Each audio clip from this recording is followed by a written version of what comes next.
It's MED Monday. Today, think like a poker player and rewire your brain.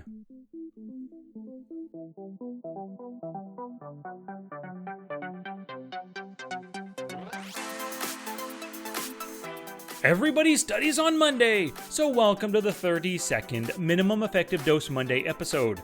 So, this article today comes to us from one of our favorites, Alex Fitzgerald, and it's not from the America's Card Room poker blog. This one actually comes to us from dandbpoker.com.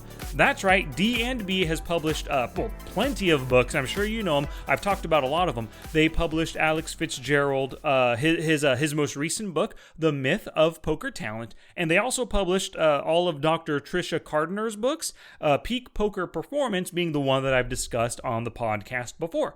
So D&B is going to be publishing Alex's new book coming up within the next few months. I'm not exactly sure when. It's going to be about live poker play. Well, this article today, actually, it's kind of an excerpt, I guess, from his newest strategy series that he's actually selling right now for $80. The series is called How to Think Like a Poker Player, and it's over 5 hours of really killer training stuff. You can find a link on the show notes page for this. It's smartpokerstudy.com/MED Monday. Just go to episode 32, click on the link right there. It'll take you to the sales page for How to Think Like a Poker Player from Alex Fitzgerald. So what I'm going to do is I'm going to read the article for you, and then I'm going to give you the minimum effective dose idea. Now remember, that is the critical concept to take away and apply to your poker game and to your studies. The second thing I'm going to give you is the minimum effective dose action.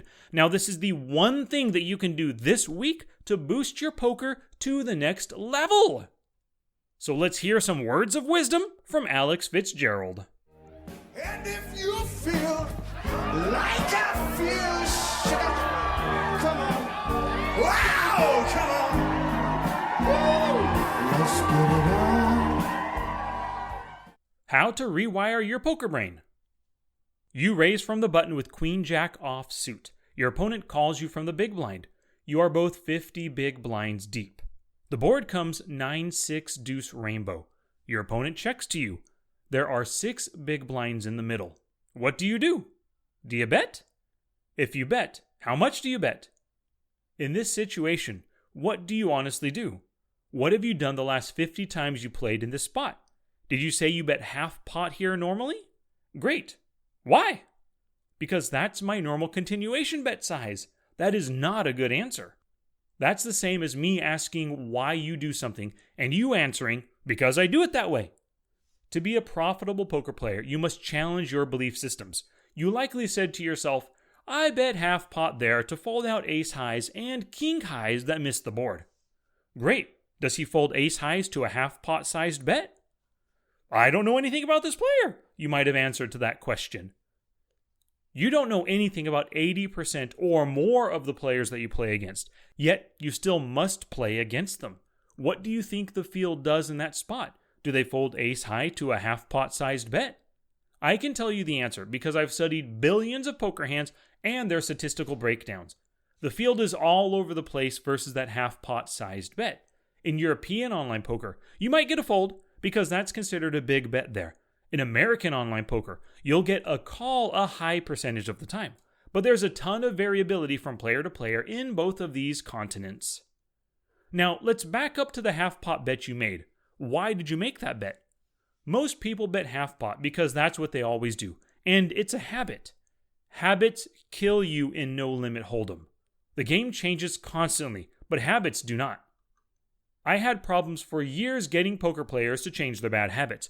No one on earth has done more private poker lessons than I have, and in those thousands of hours I tried damn near everything to get people to change their play.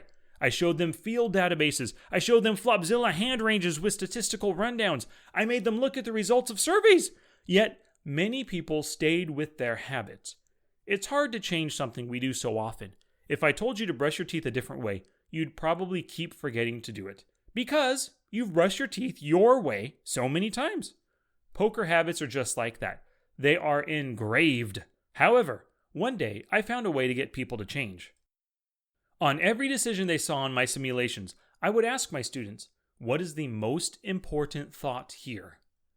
Don't tell me everything you think about a particular hand. That doesn't do you any good in the field. You have seconds to make your decisions online and live. I need you to think about the most important thing as fast as possible. When I showed people that 9-6 deuce board and said, "What's the most important thought?" Then they would answer, "I need to fold out high cards, ace highs especially. If I do that, he folds more than 50% of the time, generally. My bet will be profitable here." "Good," I'd say. "So what's going to be your bet size?" They would stop. "I don't normally do this, but I guess I should bet more than half pot, because people tend to freak out and fold to that bet size a lot with their missed high cards." Bingo! We've found a way to rewire your poker brain. Every single time you have a poker decision, ask yourself, what is the most important thought here? I guarantee the simple question will change the way you play. You will be in control. You will also be far less fatigued as you focus on what's important, as opposed to every thought that goes through your head. Wow, beautiful. Right off the bat. He delivers on the goods. Look at him pump up this crowd. This man's going to win a lot of political offices when his career's over. A great role model for America's kids. Now that was a great poker article.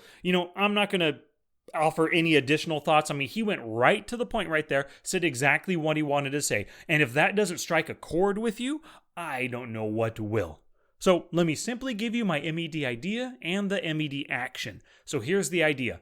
Thinking about the most important thing at every decision point will lead to more reasoned, sound poker. Ask yourself the question, what is the most important thought here? And here's the MED action. In your next 3 sessions, play a 30-minute focus session with 1 or 2 tables, and for every decision you face, ask yourself that question. What is the most important thought here? See if your answer to this question guides you to better decisions. And then after those focus sessions, play your normal session and see if you don't ask and answer that question and make better decisions for it.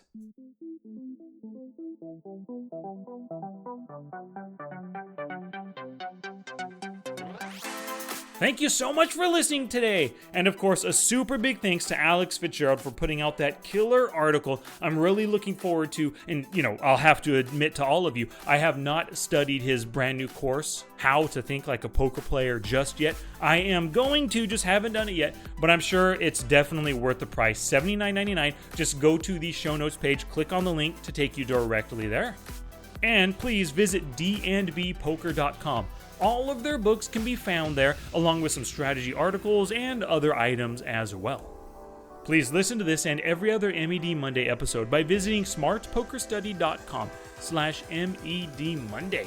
And I love those questions. Send them on in. Sky@smartpokerstudy.com.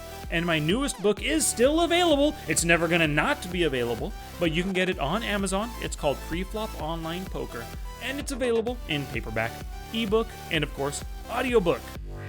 So until next time, apply the MED idea to the rest of your game and practice the MED action all week long.